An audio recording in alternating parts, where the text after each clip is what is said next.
Hello and welcome. ये हमारा lecture number 34 है। कल हमने थर्ड लॉ के रिलेटेड कुछ चीज़ें डिस्कस की थी, तो आज हम उससे आगे चीज़ें डिस्कस करेंगे। तो क्लास करने स्टार्ट करने से पहले मैं ये चीज़ बताना चाहूँगा, अगर आपको कहीं पे भी कोई भी कन्फ्यूजन आ रहा होगा प्रीवियस क्लास को या उससे पहले की वीडियो से रिलेटेड, तो आप मुझे मेल ड्रॉप कर सकते हैं, तो मैं आपको वहाँ पे हेल्प कर सकता हूँ। ठीक है, तो आज हमारा टॉपिक रहेगा पहले अपेरेंट वेट। तो उससे पहले मैं एक चीज़ यहाँ पे आपको बताना चाहूँगा, ये आप नोट करके रख लीजिए। This will be important thing, note. तो जिस जिस चीज़ को मैं यहाँ पे नोट करके रखूँगा इस कोर्स के दौरान, तो उन चीज़ों को आप किसी भी तरीके से अपने माइंड में रख लीजिए, समझ के, और याद भी रख लीजिए किस तरीके से क्या होता है। ठीक है, तो मैं यहाँ पे लिखूँगा अभी तक का जो भी डिस्कशन हुआ उसमें हमें पहली चीज़ क्या है, first law. First law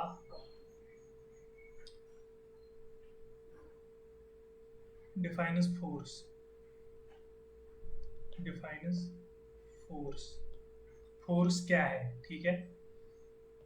second law क्या करता है, second law measures force, measures force. ठीक है, third law, third law says about the nature of the force, about the nature of the force। ठीक है, तो ये चीज़ मैंने देखी थी तो मुझे काफ़ी इम्पोर्टेंट लगी, तो मैंने आपको बताया यहाँ पे। ठीक है, अभी हम टॉपिक पे जाते हैं। हमारा आज का टॉपिक है apparent weight। ठीक है, तो डायरेक्टली इसकी डेफिनेशन लिखने से पहले मैं आपको इससे कुछ चीज़ें समझाना चाहूँगा। लेट अस सपोज ये एक लिफ्ट है, ठीक है, इसके अंदर एक इंसान बैठा हुआ है। लेट अस सपोज एक इंसान है जिसका मास है m। तो ऑब्वियसली इसका क्या होगा, नीचे की तरफ होगा ग्रेविटी, ड्यू टू ग्रेविटी इसका मास m है, और वेट क्या होगा इसका, total W is equal to M G, M time G, mass into acceleration, mass into acceleration due to gravity. अब ये जो है यहाँ पर, अब अगर मैं इसको मैं बताता हूँ free body diagram, free body diagram. इसमें क्या होता है, जिसमें इससे दिखाते हैं shows the forces acting on a body considering the body a point। ठीक है, अब इस बॉडी की जगह हम एक पॉइंट को रखेंगे, उसी पॉइंट को हम कंसिडर करेंगे कि ये बॉडी है, यहाँ से कौन सी फोर्सेस अप्लाई होती है। लेट अस सपोज ये हमारा पॉइंट है, यहाँ से फोर्स एम जी नीचे की तरफ एक्ट कर रहा है। तो अब जो है, जो हमें पता है Newton's third law of motion से, in every action there is an equal and opposite reaction. अगर जमीन पे हम एक्सर्ट फोर्स कर रहे हैं, इट डजंट मीन कि किस तरीके से, मतलब ग्रेविटी से हो सकता है, जो भी होगा, तो उसका रिएक्शन वहां पे मिलेगा ही मिलेगा। ठीक है, तो उसका जो रिएक्शन यहाँ पे होगा वो होगा आर। तो इसी चीज को, ये जो आर है, इसी को हम बोलते हैं अपेरेंट वेट। तो apparent wait is the force exerted by the surface to the body in response to the weight। ठीक है, एक बॉडी ने इसके ऊपर क्या किया, अप्लाई किया, वेट अप्लाई किया, और सरफेस ने उसके जवाब में यहाँ पे अपेरेंट वेट अप्लाई किया। ठीक है, अब इसकी कुछ चीजें यहाँ पे देखो, ये जो कॉन्सेप्ट है इस चीज को अच्छे से समझ लेना। अब इसको हम थोड़ा और एक्सपेंड करेंगे तो और चीजें समझ लेंगे। ठीक है, सपोज मैं इसी एलिवेटर या लिफ्ट जो है, एलिवेटर बोलो लिफ्ट बोलो जो भी, तो अब इसी एग्जांपल को मैं आगे एक्सपेंड करूंगा और चीजें और इसके वेरियस केसेस को यहाँ पे डिफाइन मतलब एक्सप्लेन करूंगा किस तरीके से। पहला केस लेते हैं, when lift is at rest. ठीक है, यानी कि लिफ्ट जो है वो रुका हुआ है, तो यहाँ पर लिफ्ट है, इसका जो एक्सेलरेशन है लेट अस सपोज वो 0 है, या velocity v is equal to 0। अभी मास है यहाँ पर, तो यहाँ पर क्या है, r है, mg है, तो that means r is equal to mg, यानी कि जो रिएक्शन, जो वेट है एक्सर्ट कर रहा है उस पर, उसको रिएक्शन वापस लग रही है, that is equal to each other. तो जब v 0 है, since it is not moving,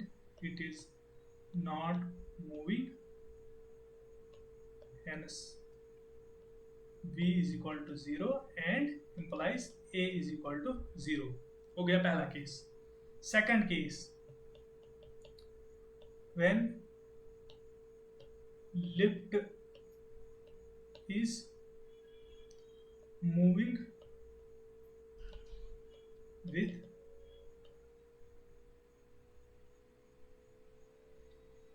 uniform velocity. अभी आपके माइंड में एक चीज कंफ्यूजन क्रिएट होगा कि यूनिफॉर्म वेलोसिटी कहाँ से आ गई, उसका भी कोई, तो हम उस बीच केस से जा रहे हैं। ठीक है, बीच वाले केस को कंसिडर कर रहे हैं जहाँ पे चेंज नहीं हो रही है वेलोसिटी, उसी केस को कंसिडर कर रहे हैं। तो ये यहाँ पे इंपॉर्टेंट है, पहले ही वाले केस को समझना, दूसरा वाला इतना इंपॉर्टेंट नहीं है। तो यहाँ पे भी सेम केस होगा, यहाँ पे इंसान बैठा हुआ है, इसका रिएक्शन R है, नीचे की तरफ mg है, v is equal to constant, since a is equal to v2 minus v1 upon t2 minus t1, तो ये 0 के बराबर हो जाता है। हेंस हम यहाँ पे भी डायरेक्टली लिख सकते हैं R is equal to mg। ठीक है, ये हो गया यहाँ तक। अभी तीसरा केस ले रहे हैं, case number 3, when lift is moving upwards with variable velocity which implies accelerating या acceleration। तो यहाँ पे क्या होगा, अब देखो यहाँ पे पूरा समझना इस चीज को। ये इसी तरीके से रहेगा पहले जिस तरीके से था, ये हो गया हमारा mg, ये हो गया हमारा r। अभी ये जो लिफ्ट जो है वो मूव कर रहा है upwards with acceleration a, late us suppose. ठीक है, तो अभी हम क्या लिखेंगे, पहले क्या था r is equal to mg। अभी लेकिन उन दोनों के डिफरेंस क्या है, अभी अगर हम लिखेंगे r will be equal to mg plus ma। क्यों, क्योंकि देखो एक तो ये जो रिएक्शन है इस वक्त, पहले क्या था, पहले सिर्फ वेट एक्ट कर रहा था तो ये रिएक्शन मिल रहा था। अभी क्या है, दो चीजें हैं, एक तो फोर्स भी है ma, ठीक है, दूसरा है ड्यू टू ग्रेविटी, या इस तरीके से भी लिख सकते हैं r माइनस एम जी, जो भी इन दोनों का डिफरेंस था। पहले क्या था, r minus M G is equal to 0, क्योंकि नेट एक्सेलरेशन क्या थी, 0। ठीक है, एम ए था 0, सिंस ए था 0 तो ए इक्वल टू 0 बन जाता था। सेम यहाँ पे भी था, ठीक है, R minus M G is equal to 0। तो इस तरीके से ज़्यादा आसान लगेगा आपको यहाँ पे इस चीज़ को समझने में। R minus M G is equal to M A. ये हमारा क्या है, देखो रिएक्शन ये ऊपर दे रहा है, वेट जो है नीचे, इसके रिजल्ट में एक मोशन क्रिएट हो रही है जिसका एक्सेलरेशन है ए। तो मास तो यहाँ पे चेंज नहीं हो रहा है, ठीक है। तो इस तरीके से हम लिख सकते हैं। तो हम यहाँ पे ये चीज भी नोटिस कर सकते हैं, R is equal to M g plus m a, या लिख सकते हैं m into g plus a. Hence R is greater than m g. यहाँ पे जो एक्स है, यहाँ पे जो रिएक्शन है वो एम जी से ज्यादा दे रहा है, ऑब्वियसली क्योंकि दो दो फोर्सेस को इसको काउंटर करना है, तो इस वजह से, ठीक है। तो ये केस आपको आई गेस काफी क्लियर हो गया होगा। अभी फिर से मैं समझा रहा हूँ, ये रिएक्शन इस पे अप्लाई हो रही है। पहले अगर हम let us forget about this, ठीक है, फॉरगेट अबाउट दिस, ये है ही नहीं वहां पे। अभी हम क्या लिखेंगे, R minus M g. R ऊपर की तरफ है, एम जी नीचे की तरफ है। इसके मुकाबले में इसके डिफरेंस में क्या आ रहा है, एक फोर्स आ रहा है जो एम ए है, यानी कि ड्यू टू एक्सेलरेशन, यहाँ इनर्शियल फोर्स बोल सकते हैं, ठीक है। अभी केस नंबर 4 लेंगे यहाँ पर, केस नंबर 4। यहाँ इसको पहले हम लिखेंगे, अगर हम यहाँ पे ऑब्जर्व करेंगे, हेंस R क्या था, apparent wait, apparent weight, hence is the apparent weight of the person becomes more than actual weight of the person, ठीक है। तो पहले वाले दो केस में क्या लिखेंगे, hence the apparent weight of the person is equal to actual weight of the person because there is no change। अभी इसके बाद हम केस नंबर 4 लेंगे, case number 4, and when the lift is accelerating downwards, यानी कि ऊपर से नीचे की तरफ आ रहा है। यहाँ पे अगर हम इसको ड्रॉ करेंगे इस सिनेरियो को, ये हमारा पर्सन है यहाँ पर, ये नीचे की तरफ एम जी है, रिएक्शन ऊपर की तरफ रहेगा और एक्सेलरेशन जो है वो नीचे की तरफ रहेगी, ठीक है। तो अभी हम क्या लिखेंगे, R minus M G is equal to minus m a, क्योंकि डायरेक्शन हमने ऊपर की तरफ, ए की एक्सेलरेशन की डायरेक्शन ऊपर की तरफ हमने पॉजिटिव ली थी, हम इसको नेगेटिव लेंगे, तो which implies R will be equal to M g minus m a. Since R is positive, that means mg is greater than, which implies mg is greater than ma, ठीक है। तो यहाँ इसको इतना कंफ्यूज नहीं करते हैं, इतना let us go as we used to go. तो यहाँ पे हम क्या लिखेंगे, R will be equal to m into g minus a, ठीक है। तो यहाँ पे हमें अब क्या पता चला, R is less than mg, क्योंकि ये जो है ये क्वांटिटी भी है तो ये कम हो रही है उसकी। पहले क्या था हमारा, let us suppose R is equal to mg, upwards क्या हो रहा था, R greater than mg, downwards की तरफ क्या होगा, downwards R less than mg। तो इस चीज को यहाँ पे समझना है हमें। तो यहाँ पे हम क्या लिख सकते हैं, R is less than mg, hence the apparent weight of the person becomes less than the actual weight of the person while accelerating downwards। ठीक है, तो ये चीज हो गई यहाँ पे क्लियर हमें। अब एक और केस है हमारा, case number 5, free fall of lift under gravity. Free fall of lift under gravity.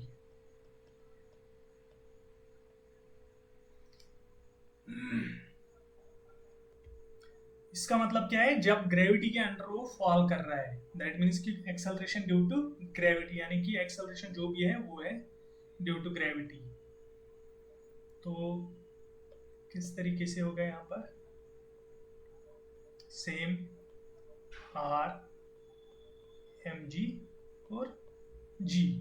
ठीक है, तो यहाँ पे हम क्या लिख सकते हैं, R minus M G is equal to M g, which is equal to, which implies r is equal to 0, यानी कि hence apparent weight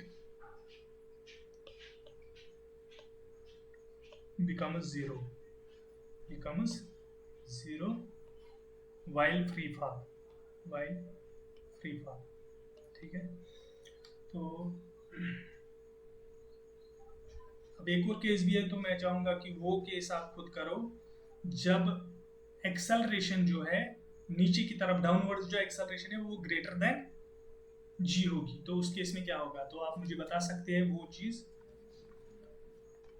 ठीक है, तो अब हम जाते हैं हमारे नेक्स्ट इंपॉर्टेंट टॉपिक, जो हमारा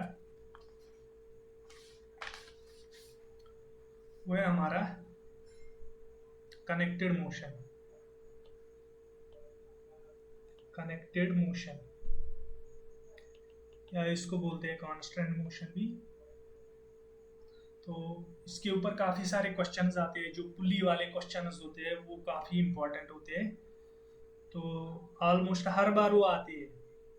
तो आई होप कि आप सब इस चीज़ को अच्छी तरीके से समझे और प्रैक्टिस भी करें।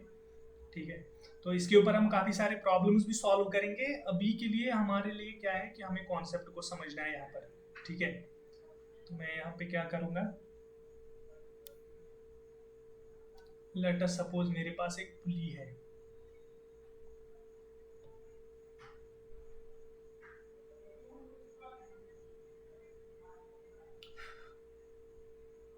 ये इस तरीके से इसके अगेंस्ट घूम रही है, इस डायरेक्शन में। लेट अस सपोज यहाँ पे एक मास है, यहाँ पर भी एक और मास है।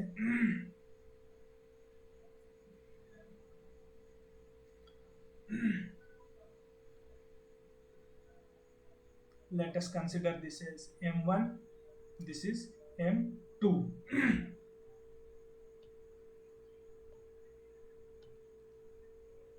m1 m2।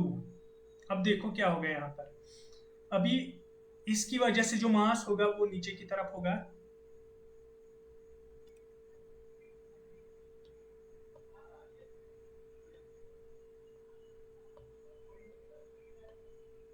जो इसका वेट होगा उसकी वजह से यहाँ पे फोर्स होगा, W1 is equal to M1 G1। तो यहाँ पे क्या होगा, W2 is equal to M2 G2। ठीक है, तो हम यहाँ पे एज्यूम करते हैं, पहली चीज एजम्पशन क्या लेते हैं यहाँ पे, एजम्पशंस, क्योंकि उस तरीके से अगर होगा तो सारी चीजें गलत हो जाएंगी। पहला एजम्पशन ये है कि that string does not elongate, यानी कि इसकी जो लेंथ है, यानी कि length of the string, length of string does not change, does not change. दूसरा assumption क्या मैं लिखूंगा, मैं pulley is frictionless, is frictionless. और जो मतलब यहाँ पे ये कोई भी इम्पैक्ट नहीं करेगा, यानी कि जो अगर ये वाला इस साइड से खींच रहा है इसको तो ये ऊपर जाएगा, अगर ये तो इसके बीच में इंटरमीडिएट कोई भी फोर्स नहीं आ रहा है, इन शॉर्ट. ठीक है, अब हम क्या करते हैं, late us suppose let m1 is greater then m2. अगर ये m1 m2 से बड़ा है और इसको कोई चीज नहीं रोक रही है तो क्या होगा, ऑब्वियसली ये नीचे जाएगा, यानी कि जो m2 है वो नीचे जाएगा, m1 जो है वो नीचे की तरफ खींचेगा इसको ऊपर की तरफ. और दूसरी चीज, क्योंकि ये दोनों जो चीजें हैं, दोनों यहाँ पे स्ट्रिंग्स है, आपस में कनेक्टेड है, बीच में कोई भी फोर्स इंटरफेयर नहीं कर रहा है, सिर्फ ये इसको, ये जो पुली है इसको पास कर रही है. ठीक है, तो इसके ऊपर से पास हो रही है, बाकी कुछ भी इंटरफेरेंस नहीं है.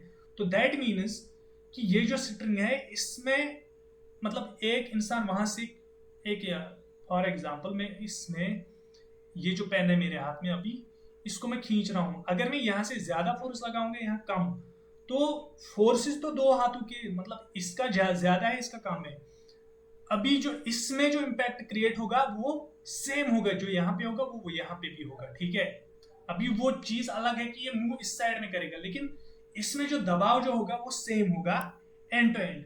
तो इसमें जो टेंशन जो यहाँ पर होगा वो यहाँ पे भी होगा. तो दैट मीन्स टेंशन इन दोनों में सेम होगा, टी यहाँ पे भी होगा, टी यहाँ पे भी होगा.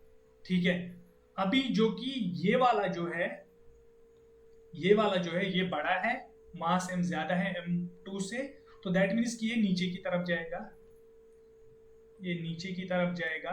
तो एक्सेलरेशन क्या होगी, m1 a1. ठीक है, या a होगी m1 a, क्योंकि दोनों में सेम, क्योंकि जितना ये नीचे जाएगा उतना ये ऊपर जाएगा. ठीक है, जितना बड़ा वाला नीचे जाएगा इतना ये छोटा वाला ऊपर जाएगा. ठीक है, क्योंकि कांस्टेंट मैंने यहाँ पे एजम्पशन में लिया है कि जो स्ट्रिंग है उसका लेंथ चेंज नहीं हो रहा है और पुली जो है वो फ्रिक्शनलेस है. ठीक है, तो दूसरे वाले इसमें क्या होगा, इस वाले में ये ऊपर की तरफ जाएगा, तो ये यहाँ पे m2 इंटू a होगा.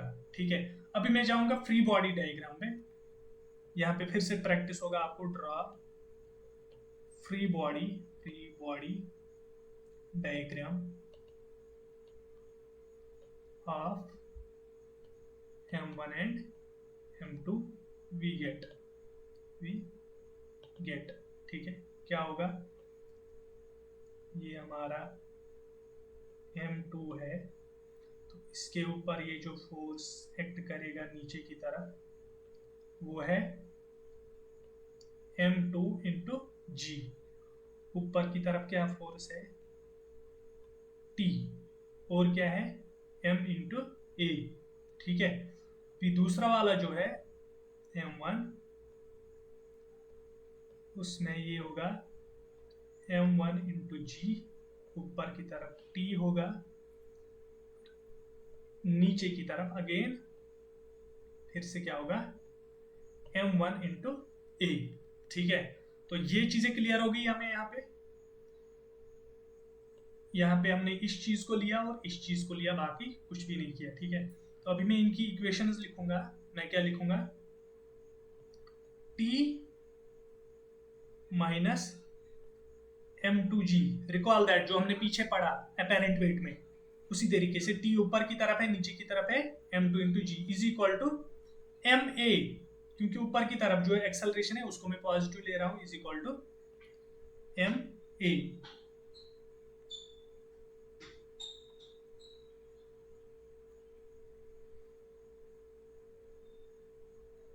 m2a. ठीक है, तो मैं क्या लिखूंगा, T will be equal to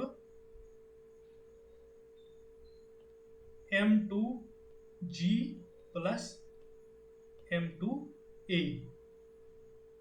यहां मैं इस तरीके से लिखूंगा, मैं यहाँ पे दोनों को अलग कर देता हूं.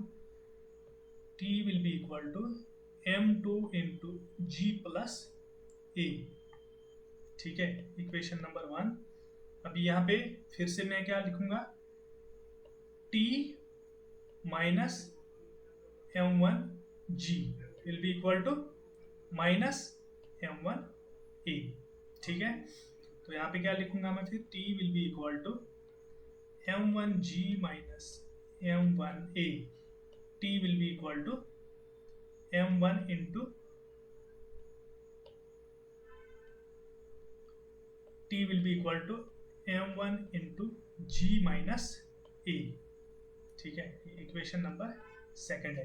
तो अभी हम क्या करते हैं, लेटस, हमारे पास देखो अभी दो इक्वेशन है हमारे पास, वो दो अननोन्स है। तो हमें क्या क्या फाइंड आउट करना होता है यहाँ पे मेनली, देखो m1, तो m1 m2 गिवन है आपको, g ऑलरेडी कांस्टेंट है। ठीक है, तो दैट मीन्स a और t ये दो कांस्टेंट्स, दो वेरिएबल्स है हमारे पास। तो लेट अस सपोज हम क्या करेंगे यहाँ पे, t और t इन दोनों को इक्वेट करते हैं।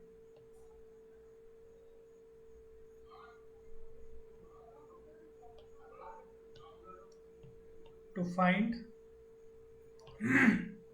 t and a we have 1 and 2, so then equate them we get। तो देखो यहाँ पर चूंकि t is equal to m2 into g plus a है, t is equal to m1 into g minus a है, that means कि m1 into g minus a is equal to m2 into g plus a है। t के बराबर है, तो बाकी दूसरा वाला जो साइड है वो भी उसके बराबर होगा फिर, यानी कि m2 into g plus a will be equal to m1 into g minus a. तो अभी मैं क्या करूंगा, इसको थोड़ा सॉल्व करूंगा ए के लिए। तो यहाँ पे मैं क्या लिखूंगा, m2g plus m2a is equal to m1g minus m1a। ठीक है, m2g m1g, तो इन दोनों को मैं उस साइड में कर देता हूँ। तो मैं लिखूंगा m2a, सिर्फ a वाली टर्म को इस साइड में लाऊंगा, plus m1a is equal to m1g minus m2g। तो m1 यहाँ पे मैं a कॉमन ले लेता हूँ, m1 plus m2 will be equal to g, यहाँ पे कॉमन रहेगा m1 माइनस m2। तो यहाँ पे हमारा आंसर आएगा a will be equal to g into m1 minus m2 upon m1 plus m2। ठीक है, ये हमारा एक्सेलरेशन का एक्सप्रेशन आया, जिसमें कि t नहीं है, वेरिएबल कोई भी नहीं है। देखो यहाँ पे सारे कांस्टेंट से, m2 m1 कांस्टेंट है, g भी कांस्टेंट है। तो अभी एक चीज यहाँ पे ऑब्जर्व करनी चाहिए, करेंगे हम यहाँ पे, since m1 minus m2, m1 minus m2, m1 is greater than m2, which implies m1 is greater than, which implies m1 minus m2 is greater than 0। यानी कि जो ये एक्सेलरेशन है वो हमारी, वो एक चीज हमें यहाँ पे कंफर्म हो गई, which implies a is greater than 0, क्योंकि हमारे डिवाइड में भी दोनों कांस्टेंट टर्म्स है। ठीक है, पॉजिटिव टर्म्स है। अब सेकंड चीज क्या है, since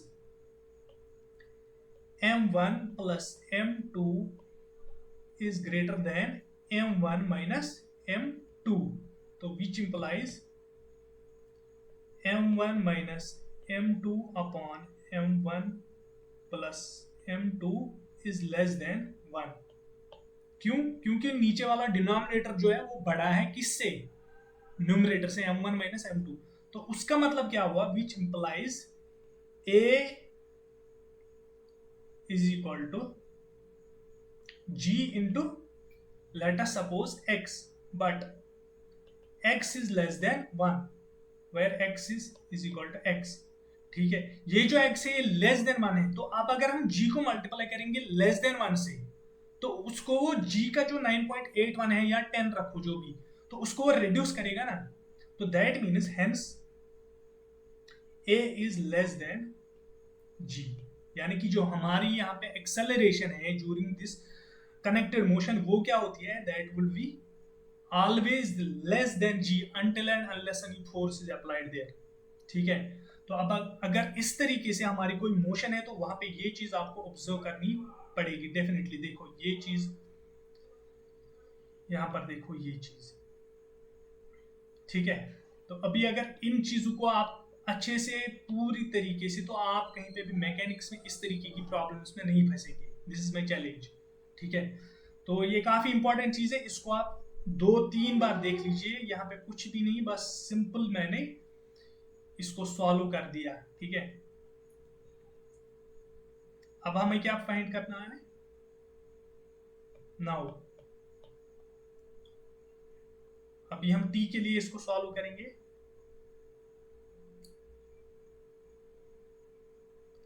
t is equal to m2 into g plus a। now t is equal to m2 into g plus a, t is equal to m1 into g minus a, g minus a। तो अभी हम क्या कर सकते हैं, इन दोनों में किसी भी एक्सप्रेशन में a का वैल्यू डालेंगे तो t हमें आएगा। तो late us suppose put a is equal to m1 minus m2 upon m1 plus m2 into g in first or second we get। Let us suppose मैं फर्स्ट में डाल देता हूँ। सो मेरा क्या आएगा, t will be equal to m2 into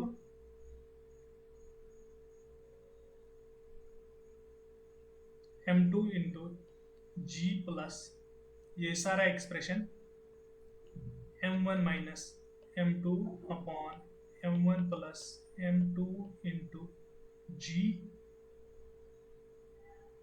ठीक है। ये हो गया m2, ये हो गया g और ये हो गया a हमारा। तो अभी क्या लिखेंगे हम, t will be equal to, यहाँ पे भी g है, यहाँ पे भी g है, तो मैं लिखूंगा यहाँ पे m2 इंटू g। तो ये m1 m2 है, तो m1 plus m2 plus m1 minus m2 upon m1 plus m2, ठीक है। तो यहाँ पे देखो m2 कैंसल आउट हो गया, तो t will be equal to m2g into m1 2m1 upon m1 plus m2, hence t will be equal to twice m1 m2 g upon m1 plus m2। तो ये हमारा t का expression यहाँ पे आ गया, ठीक है। तो ये टेंशन रहेगा इसमें, वो जो g का वैल्यू a का वैल्यू आ गया वो हमारा आया m1 minus m2 upon m1 plus m2 into g, ठीक है। तो ये दो चीज़ें। तो गाइज मेरी एक रिक्वेस्ट रहेगी, जो आज की क्लास है वो सबसे ज़्यादा इम्पोर्टेंट मैं मानता हूँ। अभी तक जो भी क्लासेस हमने की है ये सबसे ज़्यादा इम्पोर्टेंट है। इस क्लास को आप कई बार देख लीजिए, कई बार इसको पूरी तरीके से समझ जाइए। उसके बाद भी अगर आपको कोई इशू आ रहा होगा कहीं पे भी, तो आप मुझे बता सकते हैं, तो मैं आपकी हेल्प कर सकता हूँ, ठीक है। तो इससे आगे अगर और कोई चीज़ होगी तो आप मुझे बता सकते हैं, आप मुझे मेल कर सकते हैं, तो I would be happy to help you. Thank you. और अगर आपको ये क्लासेस अच्छी लगी होगी तो आप अपने दोस्तों के साथ जो भी होगा उनके साथ शेयर कीजिए, और मुझे बताइए कि अगर कोई भी सजेशन हो आपकी तरफ से, तो मैं उसको इम्प्लीमेंट करूँगा। Thank you, see you soon.